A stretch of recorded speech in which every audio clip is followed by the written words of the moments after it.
Daily. Taste the Daily. தலையில் கல்லால் தாக்கி கொடூரமாக கொலை செய்து நகைகளை கொள்ளையர்கள் பறித்துச் சென்றதாக தகவல் கிடைக்கப்பெற்றிருக்கிறது. கூடுதல் விவரங்களோடு செய்தியாளர் கணேசன் இணைப்பில் இருக்கிறார். கணேசன், என்ன நடந்தது? முழு விவரம் என்ன? வணக்கம் கனிமொழி. சேலம் மாவட்டம் காடையாம்பட்டி அருகே உள்ள சின்னேரிக்கேடு பகுதியைச் சேர்ந்த ஜனகராஜ் மனைவி சரஸ்வதி 68 வயதான இவர் கணவனை இழந்த நிலையில் ராஜா முருகானந்தம் என்ற 2 மகன்களுடன் வாழ்ந்து வருகிறார்.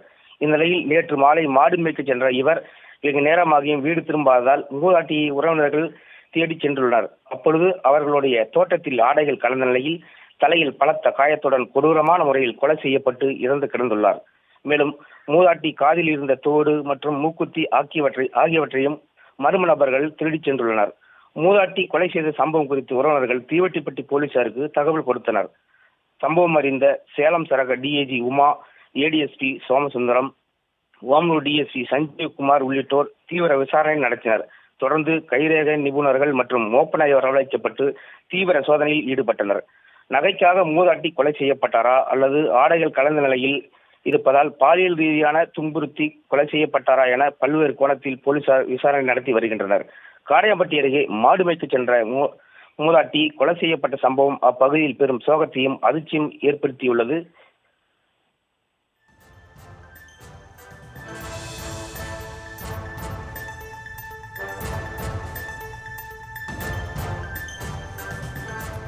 விவரங்களை வழங்கியதற்கு நன்றி கணேஷ்.